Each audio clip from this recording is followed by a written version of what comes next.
Circus देखने की चाहत थी और जवानी तक सर्कस खत्म होने का नाम ही नहीं ले रहा। हालात ये है कि एग्जाम लीक से लेकर के आंसर की तक इंतजार रह गया है। बस सरकारी एग्जाम सेंटर पे इतनी सेफ्टी दिखाई जाती है कि लड़कियों की कान की बाली, लड़कों के हाथ के कलावे भी उतरवा लिए जाते हैं। इससे आपको लगता है एग्जाम बहुत अच्छे से हो रहा है। एग्जाम में गड़बड़ी अब एक खबर नहीं है, तमाम बच्चों के सपनों की हत्या है। एजुकेशन सिस्टम में ना एजुकेशन बची है और ना सिस्टम बचा है। पढ़ने वालों की तो ऐसी तैसी हो गई है, लाइफ की, फ्यूचर की, सबकी। पैसे से सब कुछ मिलने लगा है, नौकरी से लेकर के सपने, सब कुछ बिक रहा है। एक एग्जाम का सफर कई सालों का सौदा है।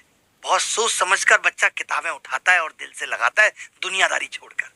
बच्चा दिन रात झोंक कर पढ़ाई करता है, बाप का मेहनत का पैसा लगता है इस उम्मीद में कि बेटा सरकारी अफसर बन जाएगा। लेकिन होता क्या है, बच्चा पहले पढ़ाई करता है, फिर स्कैम का पता लगाया जाता है। उसके बाद लोग कहते हैं कि भैया आप सबूत दो। उसके बाद भी कोई सुनवाई नहीं होती और अन्याय के लिए लड़ने के लिए सड़क पे उतर जाओ तो लाठी खाओ। और इतना सब होने में एक मेहनती बच्चे की उम्र और समय सब कुछ बीतता जाता है। मगर जिम्मेदार लोगों का क्या, चेयरमैन साहब का क्या, कोई जवाब तो आना नहीं है। कमीशन भी चुप, सरकारें भी चुप, मीडिया को कोई मतलब ही नहीं है धक्का मुक्की दिखाने के अलावा। बस तैयारी करना इस देश के युवाओं का जिंदगी का हिस्सा बन गया है। करते रहो, साल भर करते रहो। और कई बार ऐसे मोड पे खुद पे डाउट होने लगता है, यार 153 कट ऑफ जा रही है, मैं 140 150 पे अटकाऊं, क्या मैं अगले साल भी सिलेक्शन ले पाऊंगा? बहुत सारे सवाल मेरे दिमाग में हैं। मन में अथाह दुख भी है। सच के लिए लड़ना, झूठ के खिलाफ लड़ना मुश्किल हमेशा से होती है, मगर जीत भी होती है आखिरी में। ये बात याद रखना। मैंने आपको कही थी एक बार शुरुआत में, जब पहले दिन यूट्यूब शुरू किया था, कि कौन कहता है कि उसका पता ही नहीं, ढूंढने की हद तक कोई गया ही नहीं।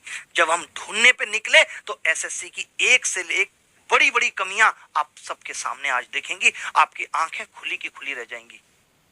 जिन बंद आंखों ने क्या क्या कमाल दिखाया आप इस बोर्ड पे देखेंगे और आप उसके बाद अपनी आंखें बंद नहीं कर पाएंगे। कैसे हार मान लेते हम? हल तो निकालना था। मुझे भी बहुत क्रिटिसिज्म झेलने को मिला। बहुत सारे लोगों ने कहा क्या कर रहे हो, मेंस लेट करोगे, बच्चों को पढ़ने नहीं दोगे।